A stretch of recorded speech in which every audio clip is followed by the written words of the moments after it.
Hello students, आज हम पढ़ने वाले हैं एसोसिएटेड कोलाइड्स और मिसल्स के बारे में। आप लोगों को ध्यान होगा पिछली बार हमने लास्ट लेक्चर में हमने स्टडी किया था और पढ़ा था किसके बारे में, टाइप क्लासिफिकेशन ऑफ कोलाइड्स में। वहाँ पे लास्ट जो हमारे पास टॉपिक था वो क्या था, एसोसिएटेड कोलाइड्स का इंट्रोडक्शन हमने पढ़ा था। और हमें याद है कि एसोसिएटेड कोलाइड्स ऐसे कोलाइड्स होते हैं जहाँ पे क्या होता है, कोई भी सब्सटेंस उसके सॉल्यूशन में लोअर कंसंट्रेशन पे सिंपल इलेक्ट्रोलाइट की तरह बिहेव करता है, but at a higher concentration वो सब्सटेंस वहाँ पे सॉल्यूशन के अंदर एग्रीगेट्स और क्लस्टर बनाने लगता है, जिसको हम क्या नाम देते हैं, मिसल्स बोलते हैं। और ऐसे ही कोलाइड्स को हम क्या नाम देते हैं, एसोसिएटेड कोलाइड्स नाम देते हैं। क्लियर? आज हम पढ़ेंगे मिसल्स के बारे में। मिसल्स होते क्या है, इनका फॉर्मेशन होता कैसे और इनका यूज कहाँ पे होता है। क्लियर? इसका सबसे बेस्ट एग्जाम्पल हमारे पास है सोप हो गया। और सोप कौन सा हो गया, सोडियम स्टेरेट हो गया। कौन सा सोप हो गया, सोडियम स्टेरेट। हमारे पास नॉर्मल सोप होता है जिसका फॉर्मूला होता है क्या है, C70H35 COO negative Na positive, sodium stearate है। ठीक है? अब अगर इसको हम क्या करेंगे, वाटर के साथ क्या करते हैं, हम इसको डिसॉल्व करते हैं तो ये आयनाइड ये डिसोसिएट हो जाता है। और एक यहाँ पे हमारे पास stearate ion plus sodium positive ion में क्या हो जाता है, डिसोसिएट हो जाता है। ये COO नेगेटिव हो गया, ये हमारे पास कौन हो गया, Na पॉजिटिव हो गया। क्लियर? ये जो आयन है इसको हम क्या नाम देते हैं, स्टेरेट आयन होता है। कौन सा आयन हो गया, स्टेरेट आयन। ये एक्वस सॉल्यूशन है किसका, सोप का, है ना। या फिर हम क्या नाम देते हैं उसको, सोडियम स्टेरेट का एक्वस सॉल्यूशन है। तो जब लोअर कंसंट्रेशन होता है किसका, सोडियम स्टेरेट का वाटर के साथ, तो सिंपल इलेक्ट्रोलाइट की तरह बिहेव करता है ना, सिंपल डिसोसिएट हो जाए और सिंपल इलेक्ट्रोलाइट की तरह बिहेव करेगा। तो इसका लोअर कंसंट्रेशन होता है तो ये हमारे पास ये सिंपल सा, हमने कोई वाटर लिया, जैसे एक बीकर लिया जिसमें हम क्या कर रहे हैं, मिसल्स का फॉर्मेशन हम करना चाह रहे हैं। जिसमें हम क्या करना चाह रहे हैं, मिसल्स का फॉर्मेशन करना चाह रहे हैं। क्लियर? यहाँ पे वाटर हमने इसमें क्या कर दिया, फिलअप कर दिया, भर दिया हमने इसमें पानी। और हमने क्या किया कि इसके अंदर हमने सोप क्या किया, डिसॉल्व किया। हमने सोडियम स्टेरेट को डिसॉल्व किया तो हमने कहा वो डिसोसिएट हो जाएगा Na पॉजिटिव और स्टेरेट आयंस में। अब ये जो स्टेरेट आयन ये बहुत इंपॉर्टेंट यहाँ पे है, इसके बारे में हम बहुत अच्छे से हम पढ़ेंगे यहाँ पे। अभी इसका अगर स्ट्रक्चर में देखता हूँ तो ये हमारे पास ऐसे होता है। ये C17 पूरा हाइड्रोकार्बन है, 1 2 3 4 5 6 7 8 9 10 11 12 13 14 15 16 17 और ये हमारे पास कौन सा, CO नेगेटिव। क्लियर? तो ये वाला जो पार्ट है कौन सा, ये पूरा हाइड्रोकार्बन वाला पार्ट है। इसको बोलते हैं हाइड्रोफोबिक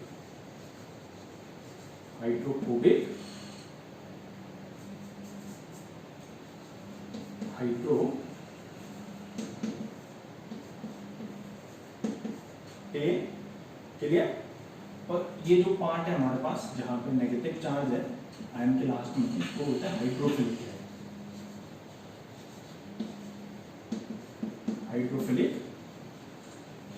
है। क्लियर? तो hydrophilic that means water attracting part और hydrophobic that means water repelling part, है ना। अब ये हाइड्रोफोबिक इसलिए है, हाइड्रोफोबिक दैट मींस जो वाटर को हेट करेगा या वाटर से रिपेल होगा। ये इसलिए वाटर को हीट करता है बिकॉज ये क्या कैसा होता है, नॉन पोलर होता है, क्योंकि पूरा हाइड्रोकार्बन चेन है, नॉन पोलर हाइड्रोकार्बन चेन। अब हमने पढ़ा था सॉल्यूशन में like dissolve like, non polar जो पार्ट है वो हमेशा नॉन पोलर सॉल्वेंट की साथ ही डिसॉल्व होता है, उसी से अट्रैक्ट होता है। और जो पोलर पार्ट होता है हमेशा पोलर सॉल्वेंट की तरफ अट्रैक्ट होता है। तो वाटर पोलर सॉल्वेंट है, इसलिए इसका जो पार्ट है वो पोलर वाला पार्ट ही क्या होता है बेटा, वाटर की तरफ अट्रैक्ट होता है। क्लियर? तो ये पोलर पार्ट हमारे पास हो गया, ये कौन सा पार्ट हो गया, नॉन पोलर पार्ट हो गया। क्लियर? अब जब लोअर कंसंट्रेशन था, लोअर कंसंट्रेशन में हमारे पास होता क्या है कि ये सरफेस में ये सोप के मॉलिक्यूल्स होते हैं और एक स्पेसिफिक ओरिएंटेशन इनका होता है कि जो हाइड्रोफिलिक पार्ट है, जो वाटर हमारे पास अट्रैक्टिंग पार्ट है, वो वाटर की तरफ अट्रैक्ट होता है। ये जो हाइड्रोफोबिक जो हमारे पास टेल है, ये कैसी होती है, हमारे पास वाटर से अपने आप को दूर रखने की कोशिश करते हैं। लोअर कंसंट्रेशन पे ये क्या होता है, ये मॉलिक्यूल्स मैक्सिमम हमारे पास सरफेस पे रहने की कोशिश करते हैं। किसके कारण, ये हाइड्रोफोबिक नेचर के कारण, किसके, हाइड्रोकार्बन जो चेन है उसके हाइड्रोफोबिक नेचर के कारण सरफेस में ही बने रहने की कोशिश करते हैं। बट जब हम थोड़ा कंसंट्रेशन बढ़ा देते हैं, और कंसंट्रेशन की एक सिंपल लिमिट होती है जिसको हम क्या नाम देते हैं, कंसंट्रेशन, बहुत इंपॉर्टेंट टर्म्स यहाँ पे आते हैं, CMC, इसको नाम देते हैं क्रिटिकल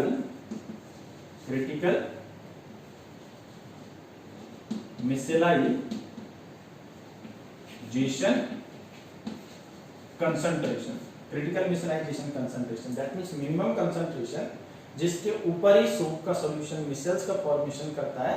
अगर क्रिटिकल मिसलाइजेशन कंसंट्रेशन से नीचे अगर सोप का कंसंट्रेशन यहाँ पे होता है तो मिसल्स का फॉर्मेशन करेगा। क्लियर, उसी को हम क्या नाम देते हैं, क्रिटिकल मिसलाइजेशन कंसंट्रेशन बोलते हैं।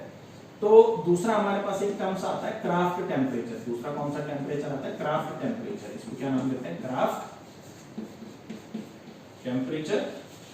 और क्राफ्ट टेम्परेचर हमारे पास कौन हो गया, the temperature above the micelles can be form, ऐसा टेम्परेचर जिसके ऊपर क्या हो सकता है, मिसल का फॉर्मेशन हो सकता है। क्राफ्ट टेम्परेचर से नीचे मिसल्स का फॉर्मेशन कभी होगा नहीं। तो दो चीजें यहाँ पे इंपॉर्टेंट है, पहला क्रिटिकल मिसलाइजेशन कंसंट्रेशन, सेकंड कौन सा है, क्राफ्ट टेम्परेचर।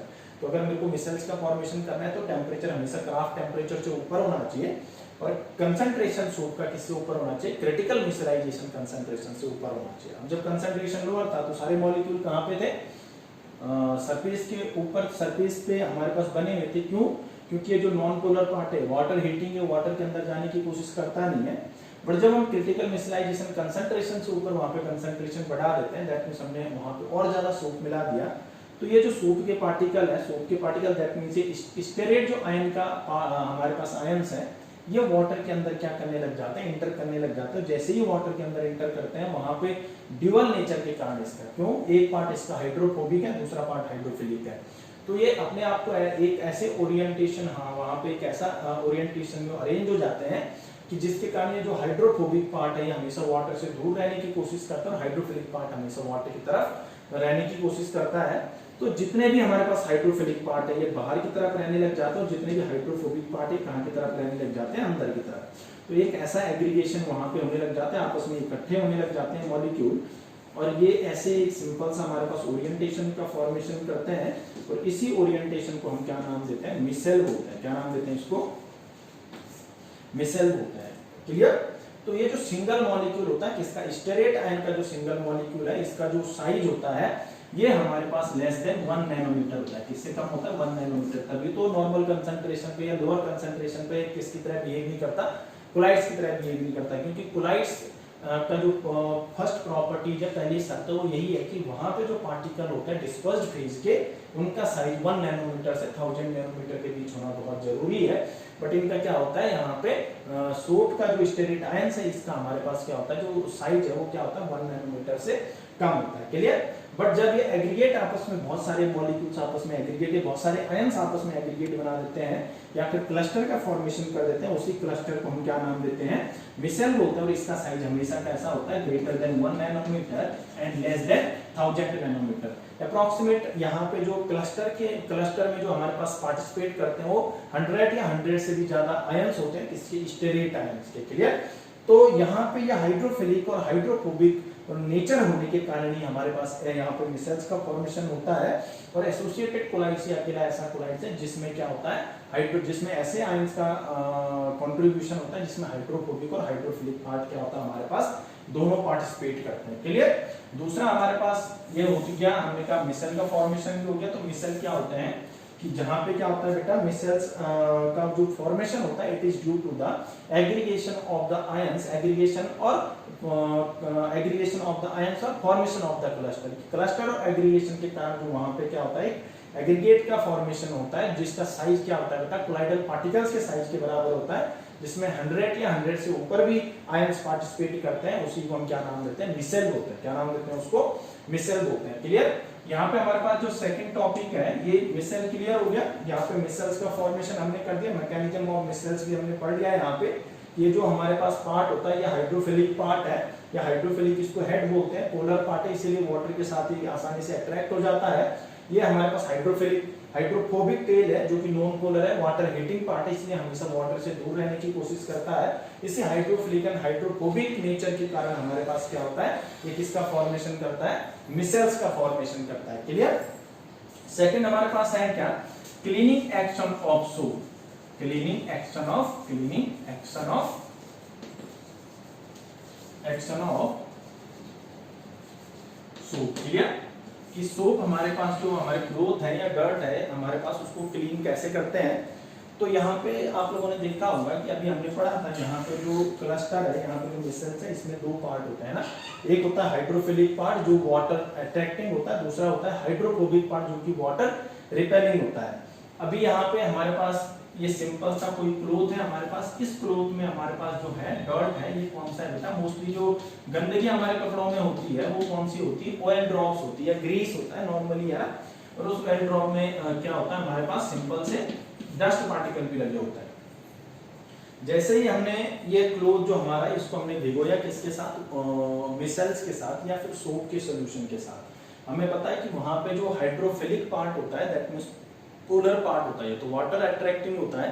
और जो हाइड्रोफोबिक पार्ट होता है, जो नॉन पोलर पार्ट है, ये हमारे पास ऑयल के साथ क्या हो सकता है, अट्रैक्ट होता है। तो ऑयल के साथ डिसॉल्व होता है नॉन पोलर हाइड्रोकार्बन पार्ट, और जो वाटर के साथ डिसॉल्व होता है वो हमारे पास कौन सा होता है, जो पोलर हमारे पास हेड होता है। क्लियर? तो ऑयल की तरफ जो यहाँ पे मिसल के जो सारे के सारे आयंस है, वो इसको आयनिक मिसल्स भी बोलते हैं। ये आयन से आयन इसका फॉर्मेशन कर रहे हैं ना इसमें, क्योंकि सारे के सारे स्टेरेट आयन से इस मिसल का फॉर्मेशन कर रहे हैं, इसीलिए इसको क्या नाम देते हैं, आयनिक मिसल भी बोलते हैं। ये मिसल के जो हमारे पास आयंस होते हैं, ये ऑयल ड्रॉप के अंदर ऐसे अरेंजमेंट, ऊपर ऐसे अरेंजमेंट कर देते हैं कि ये सारे के सारे हाइड्रोफोबिक जो पार्ट है, हाइड्रोकार्बन चेन है, सारी के सारी ऑयल के साथ क्या कर देती है, बाइंड हो जाती है, उसकी तरफ अट्रैक्ट हो जाती है। और बाहर की तरफ वाटर की तरफ कौन हमारे पास होता है, ये हाइड्रोफिलिक हमारे पास क्या होता है बेटा, ये नेगेटिव वाला पार्ट होता है। अब जैसे ही यहाँ पे बहुत सारे आयन से बहुत सारा वो जो हाइड्रोफोबिक पार्ट है ऑयल ड्रॉप के ऊपर क्या हो गया, पूरा का पूरा बाइंड हो गया, और इसके चारों तरफ कौन सा पार्ट है हमारे पास, नेगेटिव पार्ट है। अब ये नेगेटिव पार्ट एक दूसरे के पास आने के कारण नेगेटिव पार्ट एक दूसरे को क्या करते हैं, रिपेल करते हैं, because we know that same charges always repel each other. तो सेम चार्ज हमेशा एक दूसरे को रिपेल करते हैं, और इस रिपल्शन के कारण क्या होता है बेटा, जैसे एक दूसरे को दूर करते हैं तो यहाँ पे होता क्या है कि ये पूरा का पूरा यहाँ से बाहर निकल जाता है। और यहाँ पे इस ऑयल ड्रॉप को बाहर निकालने में हम थोड़ा रबिंग से भी हेल्प कर सकते हैं। जब हम रब करते हैं तो वहां पे हेल्प मिल जाती है, ऑयल ड्रॉप वहां से किसके साथ बाहर निकल जाता है, ये मिसल के आयंस के साथ निकल जाता है। और हम वॉशिंग मशीन से भी इसको क्या कर सकते हैं, समझ सकते हैं। तो ये हमारे पास होगा क्या, ये यहाँ से डस्ट पार्टिकल क्लीन हो गया, और जो ऑयल की जो ड्रॉप थी ये किसके बीच में चली गई बेटा, ये ऑयल ड्रॉप हो गई हमारे पास, ऑयल ड्रॉप हो गई, इसके चारों तरफ कौन हो गया, ये मिसल का मॉलिक्यूल ऐसे हो गया, और मिसल के अंदर हमारे पास क्या होता है, ये ऑयल ड्रॉप ट्रैप हो जाती है, जो कि वाटर के साथ कहाँ निकल जाती है, बाहर निकल जाती है। ठीक है? और सारे के सारे जितने भी हमारे पास वहां पर ऑयल ड्रॉप की क्या होती है, हमारे क्लोथ में लगी होती है, और सारे के सारे मिसल्स के कारण क्या जाता है, मिसल मॉलिक्यूल के ड्यूअल नेचर के कारण, मिसल मॉलिक्यूल के वो हाइड्रोफोबिक पार्ट पे वो अटैच होने के कारण क्या हो जाती है, हमारे क्लोथ से बाहर निकल जाते हैं, और हमारा क्लोथ क्या हो जाता है, क्लीन हो जाता है। क्लियर? और ये ग्लोब्यूल्स हम इसको नाम देते हैं, छोटे छोटे ग्लोब्यूल्स हमारे पास बनाते हैं, और ये जब वाटर के साथ चले जाते हैं तो ये हम उसको क्या नाम देते हैं बेटा, इमल्सन कहते हैं। क्या नाम देते हैं, इमल्सन कहते हैं। तो ये सिंपल सा ये वाटर था, और इस वाटर के अंदर छोटे छोटे ग्लोब्यूल्स इसके बन जाते हैं, जो ऑयल ड्रॉप यहाँ से ले जाता है, ये ऐसे छोटे छोटे ग्लोब्यूल्स बन गए, और इसको हम क्या नाम देते हैं, इमल्सन बोलते हैं। क्या नाम देते हैं इसको, इमल्सन बोलते हैं। जो क्लीनिंग एक्शन के बाद हमारे पास जो क्या होता है, मिसल और ऑयल ड्रॉप के साथ जो वहां पे एक्वस सॉल्यूशन होता है, उसको हम क्या नाम देते हैं, इमल्सन्स बोलते हैं। क्लियर? तो ये सिंपल हमारे पास हो गया क्लीनिंग एक्शन ऑफ सोप के साथ साथ मिसलाइजेशन कैसे हमारे पास होता है, formation of the micelles, associated colloids होते क्या है, हमने यहाँ पे पढ़ लिया था। क्रिटिकल मिसलाइजेशन कंसंट्रेशन क्या होता है, क्राफ्ट टेम्परेचर क्या होता है, यहाँ पे बहुत सारे एग्जांपल, बहुत सारे डिटर्जेंट हो गए, सोप हो गए, सारे के सारे डिटर्जेंट और सोप हमारे पास इसी प्रिंसिपल पे क्या करते हैं, हमारे पास काम करते हैं कि वो मिसल्स का फॉर्मेशन करते हैं। मिसल्स के फॉर्मेशन के बाद क्या करते हैं, हमारे पास क्लीनिंग एक्शन जो हमारे पास शो करते हैं या जिसको फॉलो करते हैं, सिंपल सा ऐसा ही होता है। और ये सारा का सारा होता है किसके कारण है, अगर इस आयन के पास हमारे पास हाइड्रोफोबिक पार्ट और हाइड्रोफिलिक पार्ट अगर दोनों नहीं होते तो ना तो ये फिर मिसल का फॉर्मेशन करता और ना ही ये अपना क्लीनिंग एक्शन शो कर सकता था।